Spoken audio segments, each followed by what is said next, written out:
তো বন্ধুগণ দেখতে পাচ্ছেন এটা একটা 5 কিলোওয়াট হাইব্রিড সোলার।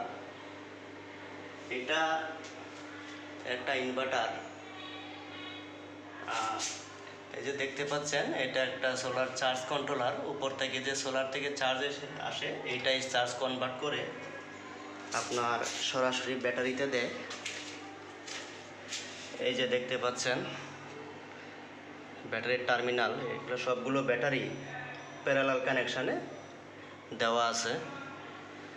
তো এটাকে আজকে আমি একটু মেনটেনেন্স করব। লাইনটা অনেক ডিস্টার্ব দিতেছে।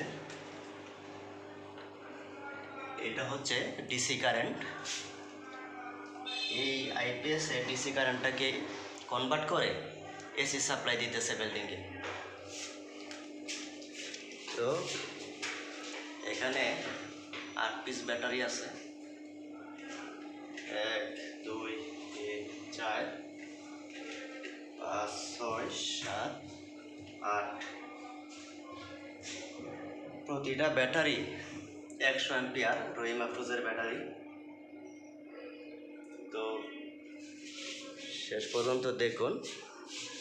আমি এটাকে পুরোটা কন্ট্রোল রুম সার্ভিসিং করবো আজকে। তো সার্ভিসিং করে আপনাদেরকে দেখাচ্ছি ইনশাল্লাহ। দয়া করবেন সার্ভিসিংটা সঠিকভাবে হয়।